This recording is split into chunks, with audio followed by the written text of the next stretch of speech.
Okay, Shalom. We are doing the second stage of our mini series on halachic measurements. Again, God willing, will culminate in the well-known machlokas between the Chazon Ish and Rav Avram Chaim Noah.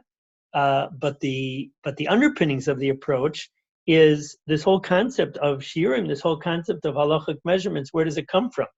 So, what now? As I mentioned to Ariel, both in this group of shiurim and in the next group of shiurim, which are all part of the same mini series, because it's such a broad topic, I decided to be guided by Rav Asher Weiss once again. So the source is really the same source as last time, but it's the second half of the same source. Rav Asher Weiss has this in at least two places. One is in his Sefer on Dvarim, and that's what we're drawing from. And then he has a responsum, which I accidentally included the first time I sent this out. But if you look in the email that I just sent out, again, the relevant sources will be in the PowerPoint, but it's based on the Minchas Asher in Dvarim. Okay, Parshas Ekev, because that's where the Torah talks about Eretz Chita Useora V'Gefen Uteina V'Rimon Eretz Shemen Udbash. So that's where he has his article about Midos and Shiri Torah. Now, just to review the difficulty that we discussed last time, the simple reading in the Gemara of Sukkah, which is seemingly a very central source about halachic measurements, is that shiurim are halacha l'Moshe miSinai. The simple understanding of that is that there was pure oral Torah, again, that's the way the Rambam defines halacha l'Moshe miSinai, not explicit in the psukim, and also not learned out from the Midos Shatorah Nidreshes Bahem, but it was given as oral Torah. So HaKadosh Baruch Hu told Moshe and to pass on to the people of Israel about, with all of these different halachic measurements, kezayis, kebetza, ama, tefach, whatever it happens to be, 40 safra, mikvah, all those are shiurim that HaKadosh Baruch Hu gave as oral Torah. That's the simple understanding. Problems.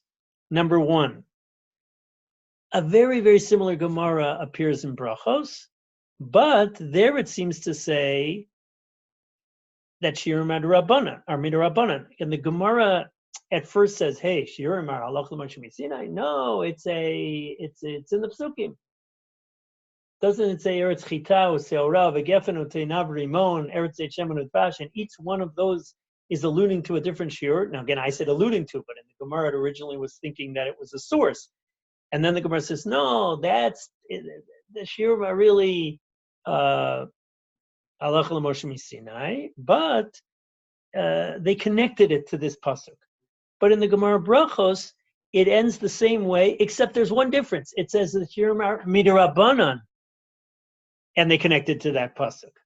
Now, there is an approach, and that we mentioned last time, the Maratz Chai is based on the Rambam, that the Girsa in our Gemara is inaccurate, but we do have in our Gemaras an explicit statement that shiurim are midrabanan. There's a Gemara in Yoma which implies that only the shiurim of onshim, of punishments, are halacha l'Moshe miSinai, implying that other shiurim might be not halacha l'Moshe miSinai, but midrabanan. And that's a whole world of shiurim. Those are shiurim on mitzvahs, not only punishments. Plus, and this is a much stronger source, the Rishalmi and Peah seems to say clearly, again, it's talking about the shiurim of the Korban Re'iyah and Chagiga, if I got it straight, and it seems to say that shiurim are midrabanan. So that's the difficulty. How do we understand that shiurim are midrabanan? Now, just to describe why this is not so simple, is number one, we have the sugya about chatzi shir asur min Torah. a portion of a shir is an Asr Min Torah, not Asr Min Torah, doesn't that imply that everybody agrees that shiurim are Midin Torah? The only question is a portion of a shir. So, but to the idea that the shiurim themselves are Rabbanan, that seems to be against the assumption of that sugya. But plus a more powerful question, when you're talking about an avera, when you're talking about a mitzvah, so I can understand that mideoraisa you could fulfill the mitzvah with a little bit, and the Chachamim came and they made a rabbinic shear that you have to have more. You have to not just eat a tiny bit of matzah, you have to eat a significant quantity of matzah. But what would be the point of creating rabbinic shiurim about prohibitions? If midoraisa on a biblical level, even a little bit is prohibited, why would they come and they say only a significant quantity is prohibited? So that's a little difficult, very difficult. Now, two solutions we saw were that of the tzalach. Again, that's Tzion L'Nefesh Chaya, which is one of the svarim of Rabbi Cheskel Landau of Prague. So he says, shiurim were given halacha l'Moshe Sinai, but it was the Rabbanan that connected the dots. Which shiurim are connected with which halachot? Question is, what was what's the content of that halacha l'Moshe Sinai? The halacha l'Moshe Sinai was just a list of shiurim. That's a little difficult. The Netziv says something that does sound like other sugyas, which is that shiurim were halacha l'Moshe Sinai, but then they were forgotten, and then the Rabbanan reconstructed it. Now, Rav Asher Weiss has another approach, but in order to understand his approach, we have to see a certain concept, a certain halacha concept, and that is the concept of nimsar hadavar l'chachamim. That concept, I'd like to read inside when he first presents it in the article. When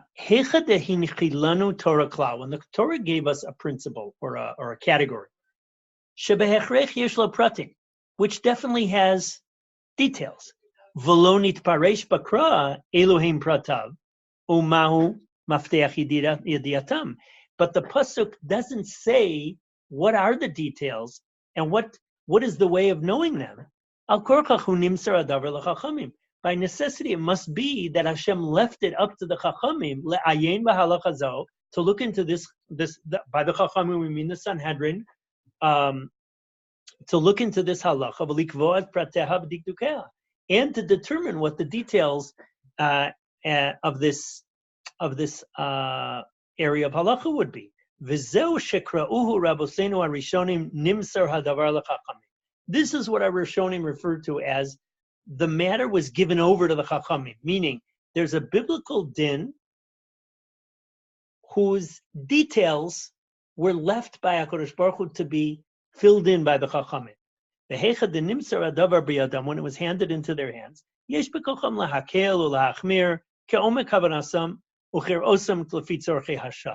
up to the Chachamim to either be lenient or to be stringent based on the depth of their understanding. So that's the concept of nimsar hadavar l'chachamim, which is a halacha category that is left without what seem to be necessary details. Now, there are two sugyas where this appears in the Gemara. One is most famous, which is the din of cholamoy. Tanirach shishas yomim tochal matzos v'yom shvi atzeres l'Hashem mashvi atzor af shishas yomim atzurim. Imashvi atzor b'chol malacha. Just like this is right in translate. Just like the seventh day is atzeres l'Hashem. Atzeres is a word for holding back. So just like the seventh day is a day when you have to hold back from malacha, so also the 6 days of a Chol Hamoed are also days that you have to withhold from malacha, because you see there's a hekesh between the 7th day and the other 6 days. Maybe we're going to go all the way and say there's 7 days of total Isser Malacha, just like on Yom Tov, where Malachas Ochel Nefesh would be mutter, and all the rest of the Malachas would be Asr.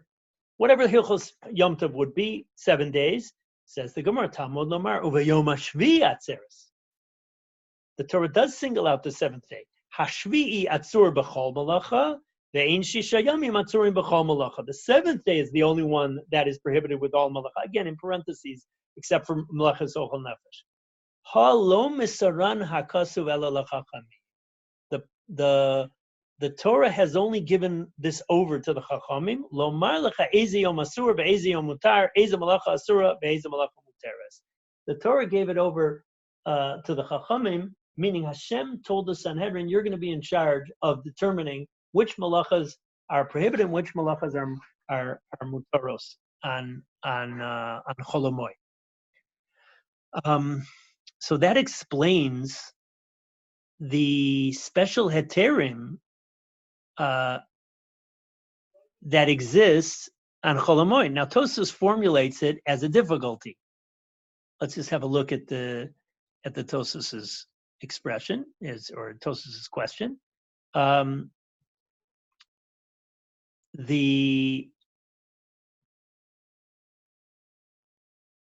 is it possible that on Chol Hamoed there's a biblical level malacha, Isser Malacha? The Torah permitted Davar Ha'aved, the halacha permits something that is an urgent thing, that if you don't do it, you'll lose out. Umalechas Tzorach HaMoed, those things that are permitted for the Moed. So the Beis Yosef says, Ulanios Daisi Nira. According to me, it seems the Isser Malacha B'Chol Hamoed Davar Torah. It seems like it's a biblical level din, just like it says in the Gemara. However, Ella Shatora Misara L'Chachamim. This is Rabbi Yosef Karo speaking, based on that Gemara, which seems to be almost explicit in the Gemara. The Torah gave it over to the Chachamim. She'isur malachos shenir lahem, she'isur hamalachos shenir lahem, v'yatiru ma shenir lahem.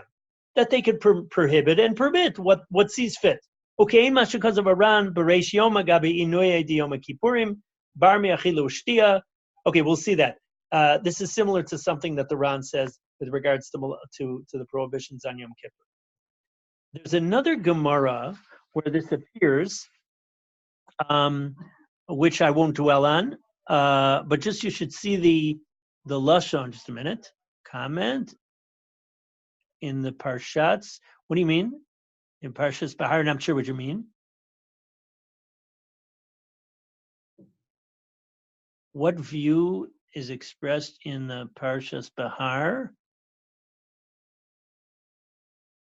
I'm not sure what you're referring to.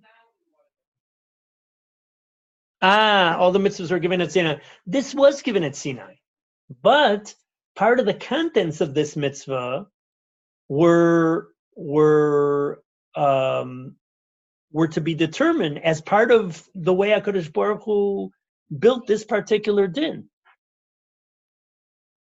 You're saying here's what's. Let me amplify David's kasha. David's saying, doesn't the Rashi in the beginning of Parshas Behar say Ma'inyan Shmita Leitzel Ar Sinai, and then he concludes Ma Shmita, the pratehem v'dikdukehem, all the specific details were given at Sinai. So also all the other mitzvahs, the specific details were given at Sinai. Okay, that's a very general statement. However, we do have this Gemara with regards to Chol Hamoed. It seems that this is not a klal gadol, but it is said about this particular. Again, I appreciate the kasha. I love the kasha, but this Gemara is seems to be clear, and the Beis Yosef is clear. So I'm going to leave it as a kasha without a great answer. Right, I understand. Yeah, that the pasuk is vague. The Torah Shabbat Peh. Here, Hakadosh Baruch Hu left it up to the Chachamim to determine the details. It's a more of a Tamei Mitzvahs question. Why is it on this particular? Again, we're going to have 3 or 4 different cases. Why is it on these particular cases Hashem left it up to the Chachamim to determine the details? It's a nice question. Nice question. Again, this is a okay. It appears in a sugya about Bechor. Bechor is the firstborn, which was to be offered as a sacrifice. Nowadays, so it's not offered as a sacrifice, but what you do is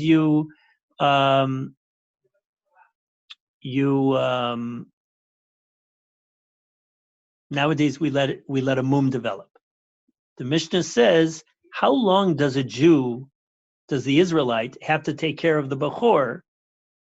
So it says, on a small animal, 30 days. On a larger animal, 50 days. Rabbi Yossi says, on a small animal, 3 months. The Gemara looks for a source. It quotes this pasuk about Bechor, Maleascha v'dimacha lo te'acher, Bechor banecha titen li, Kein taseh l'shorcho v'tzonecha, shivas yamim yeh mimo, b'yom hashmini titno li. The Gemara attempts at a drasha. The Gemara, which would be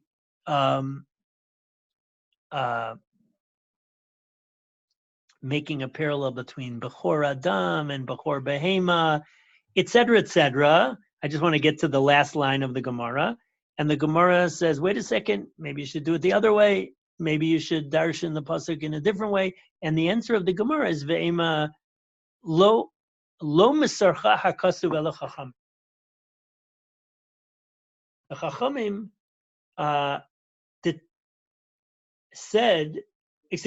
the Torah left it over to the Chachamim to determine how long an Israelite must deal with the Bechor before he hands it over to the Kohen.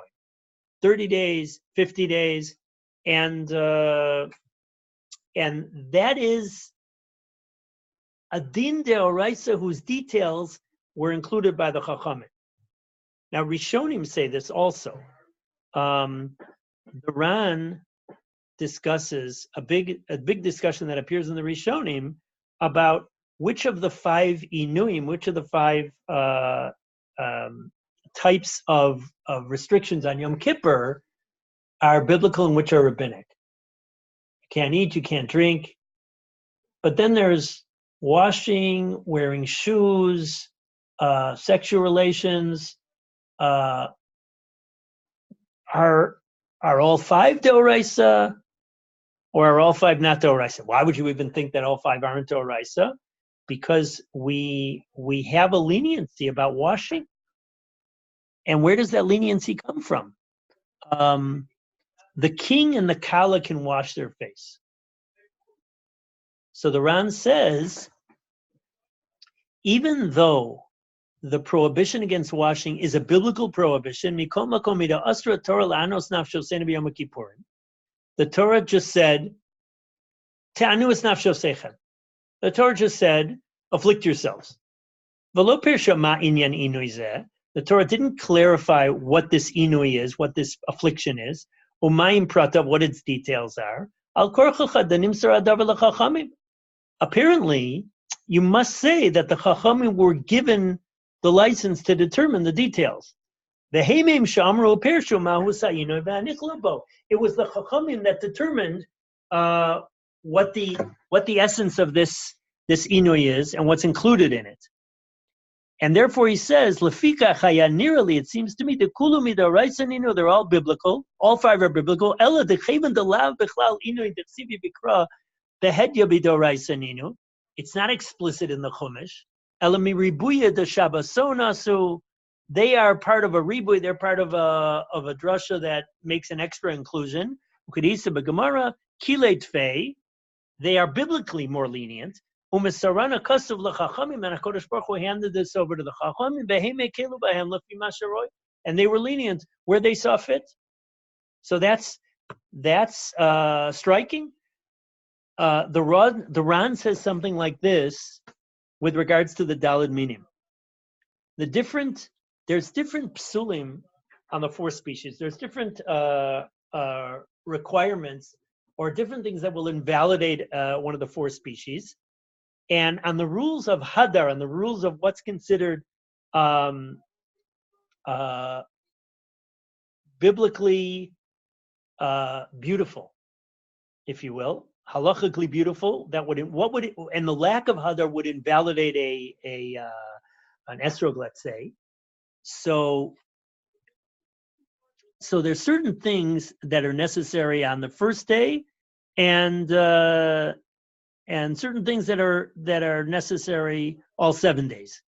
So the Ran says the din of Hadar is in the Chumash. Its details weren't clarified in the Chumash, and sorry. I went backwards. And Misarana Kasav l'Chacham, the Chachamim gave the details to this.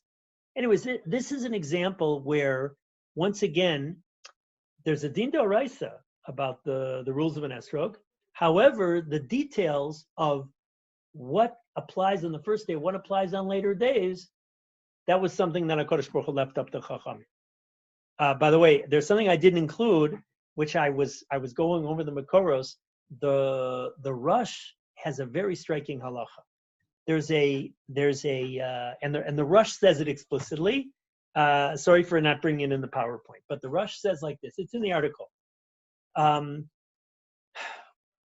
What if you don't have an esrog?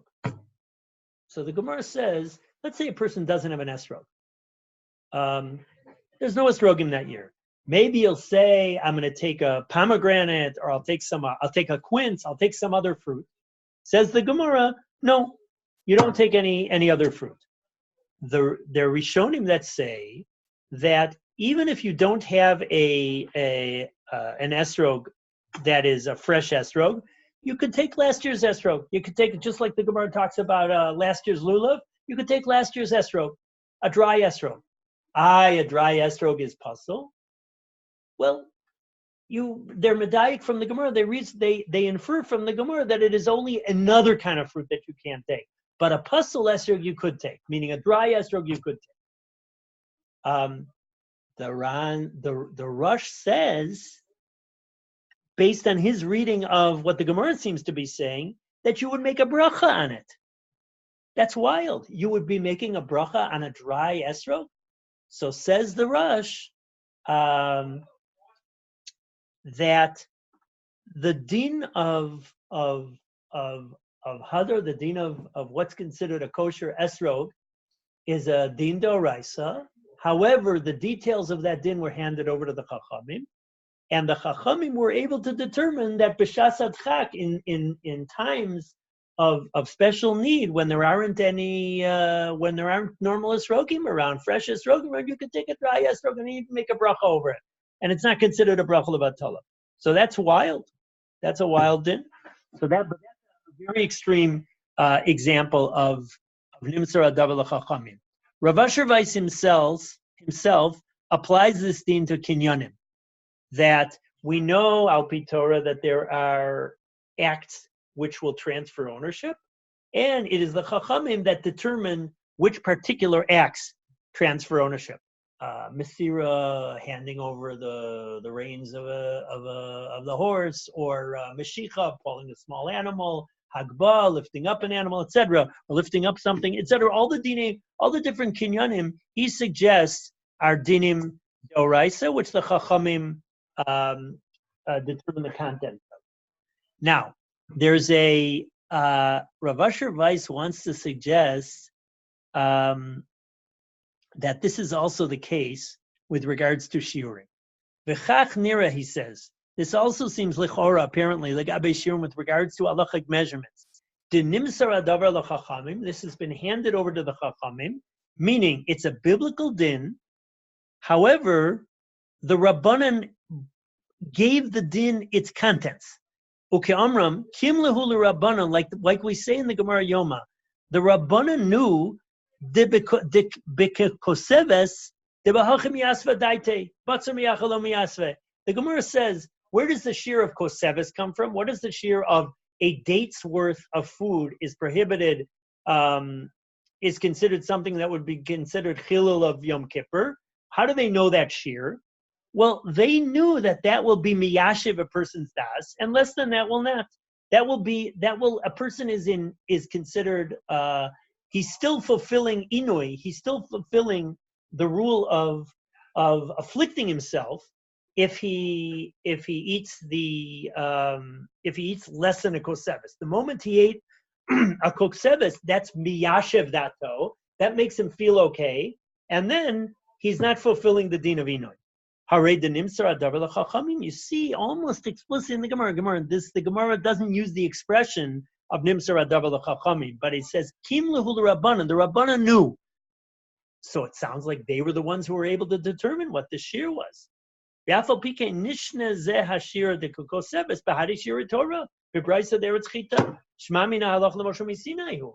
on the one hand, it is listed amongst the rest of the shiurim that are part of that halach l'Moshe Sinai list. Yet the Gemara says the Rabbanan knew that is miyashiv dato. How do you put those two things together? How can the shear of a date for a date's worth of food on Yom Kippur both be a halacha l'Moshe Sinai and be something that the Chachamim knew that was the size? So again, his suggestion is that the oral Torah included that these dinim could, the contents of these, that there should be shiurim, but the contents of those shiurim, again, for an area like Inui on Yom Kippur, where the Torah doesn't clarify what exactly Inui is, so it was left up to the shikul das of the Chachamim to determine what that is. Now, there's a Rashi with regards to the shear of Koseves, and he says the following. Lahachi nakat Koseves. This is why Koseves, a date's worth, was stated. The Bahachi have a Yisuve daita. This will cause Yishuv das. This will cause a person to feel okay, which is the opposite of Inoy afflicting himself. Kinumafarish taima b'yoma, like the Gemara says in Yoma, but then Rashi says inami alternately shirim halach l'Moshe Sinai. Shirim halach l'Moshe Sinai. So it sounds from this Rashi that Rashi sees this as two possibilities in how to understand the shear of Koseves. Either Koseves is a unique shear, or Koseves is part of the halacha l'Moshe Sinai. Mashma lechora the suffix biyadu. It sounds like Rashi was in doubt about this. V'tzorach inem asafik hu bichlal Torahs hashiurim imin haTorah hem o min Rabbanan. Is this Rashi having a general question about shiurim? Oh, Shem, or perhaps Shnei Adrachim Enu Elo Legabe Shir Koseves B'Yom Kippurim, or perhaps these are two directions in how to understand a Koseves. Okay, now the Rambam says something about the shear of Tumas Meis. Now, with regards to flesh, dead flesh, so the shear is a kezayis. Now, the Maritz Chayes says as follows. Maritz Chayes is one of the Achronim. And I think we mentioned him last week. So he quotes a Rambam. The Rambam says, B'shorish Tumas Meis, that the source of the whole din of Tumas Meis is as follows. Again, not the whole din of Tumas Meis, but the shear of Tumas Meis. V'zel shono. Afal pishak shiurim kulam halach l'Moshe Sinai. Even though the shiurim are halach l'Moshe Sinai, Amru Chachamim, the Chachamim said, Tchilas briyaso shel adam bekezayis. A person was initially made with a kezayis, the size of a person. Ulefikach shir tumas besaro kezayis. Therefore, the shear of the tuma of flesh of a person is a kezayis. Now, wait a second. How is it possible that shiurim are both halach l'Moshe Sinai, and the Chachamim said that because the beginnings of a man are a kezayis, therefore the shear of tumas basar mace is a kezayis. How do those two things work together? And if you say that this is an example, this is another example of there's a din Torah and the Chachamim clarified its contents. That's what he's suggesting. Now, this would explain this unique shita in the Yerushalmi, Rabbi Yonah. V'lo nachti Rabbi Yonah v'Rabbi Yoshia lechadesh u'la'ara al etzem Toras ha'shiurim u'mishpateim. They were not undermining the whole approach to shiurim, that it's all just a din d'Rabbanan. Ki im lechadesh u'levarer de pratei ha'shiurim v'dakut halchoteim. The details, the fine details of shiurim, lav misinai nimsru. That was not given over misinai. Ela nimsar hadavar biyad chachamim lechashev v'ladun pratei ha'shiurim.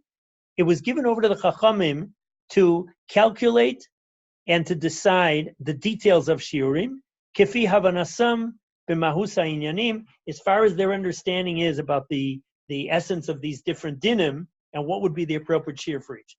Uvi'adam lahakel lahachmir, and they were given the ability either to be lenient or stringent on each one. Meaning, there's a halacha l'Moshe Sinai that there are shiurim, and the chachamim are to determine those details. Now, again, this is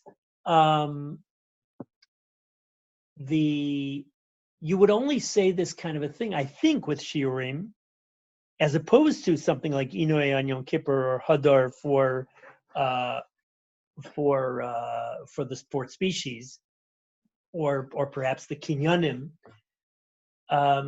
You'd only say this here by shiurim if you had a shita like Rabbi Yonah in the Yerushalmi, because on the other hand, it seems from the Gemara, from those other sugyas, that it's explicit that the measurement is alach l'Moshe Sinai, and not rabbinic, not nimsar adav l'chachamim. On the other hand, if you do have a number of difficult sources, you have a Gemara here saying, the Avi Yerushalmi saying it's Rabbanan. You have another Gemara that's limiting the halacha l'Moshe Sinai shiurim to onshim. You have another Gemara which talks about the Chachamim being the one that determined that a Koseves Hagasa is the size.